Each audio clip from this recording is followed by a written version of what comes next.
Every human being carries the same secret wish to matter beyond our small and temporary lives. We want to be more than mortal, but as religion fades away, where do we turn for that feeling of immortality?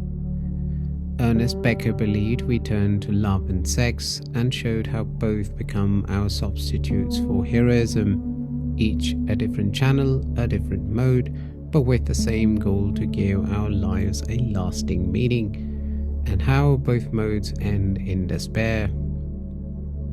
The romanticist finds his love object limited, flawed, essentially just human, and not worth the worship it so wanted to offer it. The sensualist eventually finds that his sexual conquests and the carnal pleasures can no longer dull his consciousness, forcing him to face his meaninglessness. All of this is beautifully written down by Ernest Becker in his very popular book, The Denial of Death. I'll directly quote a few passages from it and let him explain it in his words. The spiritual burdens of modern love relationship are so great and impossible on both partners that they react by completely despiritualizing or depersonalizing the relationship. The result is a playboy mystique, overemphasis on the body as a purely sensual object. If I can't have an ideal that fulfills my life, then at least I can have guilt-free sex, so modern man seems to reason. But we can quickly conclude how self-defeating this solution is, because it brings us right back to the dreaded equation of sex with inferiority and death, with service to the species and negation of one's distinctive personality, the real symbolic heroism. No wonder the sexual mystique is such a shallow creed. It has to be practiced by those who have despaired of cosmic heroism, who have narrowed their meanings down to the body and to this world alone. No wonder too that people who practice it become just as confused and despairing as the romantic lovers.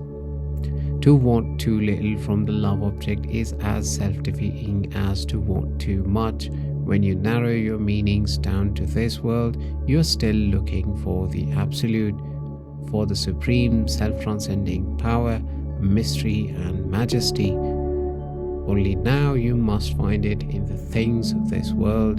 The romantic lover seeks it in the deep inferiority of the woman, in her natural mystery. He looks for her to be a source of wisdom, of sure intuition, a bottomless well of continually renewed strength. The sensualist, however, seeks the absolute no longer in the woman, who is a mere thing that one works on. He must then find the absolute in himself, in the vitality that the woman arouses and unleashes. This is why virility becomes such a predominant problem for him. It is his absolute self-justification in this world. Mike Nicholas recently contrasted the romantic and the sensualist in his brilliant film Carnal Knowledge.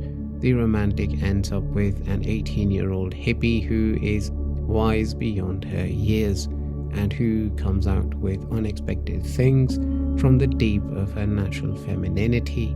The sensualist ends a 20-year span of sexual conquests stuck with the problem of his own virility.